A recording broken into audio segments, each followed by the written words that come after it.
நாங்குநேரி ஸ்ரீ வரமங்கா சமேத தேவநாயகப் பெருமாள் சன்னதியில் ஸ்ரீமத் பரமஹம்சத்யாதி மதுரகவி ஸ்ரீ ஸ்ரீ வானமாமலை ராமானுஜஜிய சுவாமிகளின் அனுகிரகத்துடன் பராபவ வருஷ சைத்திர மாச பிரம்மோற்சவம் கொடியேற்றத்துடன் ஆரம்பமாயிற்று. திரளான பக்தர்கள் சுவாமி தரிசனம். 108 வைணவ திருத்தலங்களில் ஒன்றாகவும் ஸ்வயம் பக்த கஷேத்திரங்களில் ஒன்றாகவும் அமைந்துள்ளது ஸ்ரீவரமங்கை என்னும் வானமாமலை நெல்லை மாவட்டத்தில் அமைந்துள்ளது. சுவாமி நம்மாழ்வாரால் 11 பாசுரங்கள் பாடல் பெற்ற ஸ்தலமாகும். இந்த தலத்தில் மட்டுமே ஷட்டாரியில் நம்மாழ்வார் உருவம் அமைந்துள்ளது. இத்தலத்திற்கு வானமாமலை, நாங்குநேரி, தோத்தாத்ரி, ஸ்ரீவரமங்கை என்ற பல்வேறு பெயர்கள் உண்டு. இங்கு பெருமாளுக்கு தினம்தோறும் தைலக்காப்பு அபிஷேகம் நடைபெறும்.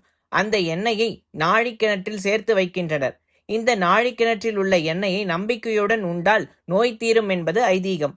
பல்வேறு சிறப்புகள் வாய்ந்த இந்த திருத்தலத்தில் ஆண்டு முழுவதும் உற்சவங்கள் நடைபெற்று வருகின்றன. மிகவும் சிறப்பாக கொண்டாடப்படும் சித்திரை பிரம்மோற்சவம் கொடியேற்றத்துடன் துவங்கியது. இதற்காக நேற்று காலை ஜி.எஸ். சுவாமிகளிடம் நியமனம் பெற்று தேங்காய் சாற்றுதல் மற்றும் மிருச்சங்கரணம், அங்குரார்ப்பணம், மாலையில் சேனை முதன்மையார் வீதி புறப்பாடும் நடைபெற்றது.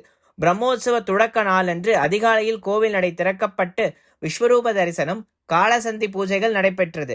அதனைத் தொடர்ந்து கொடிப்பட்டமானது சக்கரத்தாழ்வார், சேனை முதன்மையர் ஆகியோருடன் பல்லக்கில் எடுத்து வரப்பட்டு மாடவீதிகளில் வலம் வந்தது.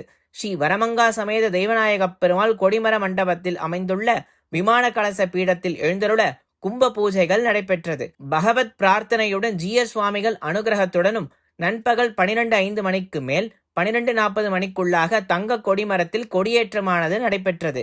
அதனைத் தொடர்ந்து கொடிமரத்திற்கு தர்வை புல் கட்டி புது வஸ்திரங்கள் சாற்றி மலர் மாலைகள் அணிவித்து கலசாபிஷேகம், ஆராதனைகள் நடைபெற்றன. மகா கற்பூர ஹாரத்தியும் காண்பிக்கப்பட்டது. வானமாமலை மடத்து ஜி.எஸ். சுவாமிகளுக்கு மரியாதைகள் செய்விக்கப்பட்டு பக்தர்களுக்கு தீர்த்த பிரசாதம் வழங்கப்பட்டது. கொடியேற்ற தினத்திலிருந்து 11 நாட்கள் தினமும் மாலையில் சுவாமி தாயார் பல்வேறு வாகனங்களில் வீதி உலா புறப்பாடும் நடைபெறவுள்ளது. 5ஆம் திருநாள் கருட சேவையும், 7ஆம் திருநாள் தங்கப்பல்லக்கு கண்ணாடி சப்பரமும், 10ஆம் திருநாள் திருத்தேர் உற்சவமும் நடைபெறவிருக்கின்றது. விழா ஏற்பாடுகளை நாங்குநேரி ஸ்ரீ வானமாமலை ஜீயர் மடம் சார்பாக ஏற்பாடுகள் செய்யப்பட்டு வருகின்றது.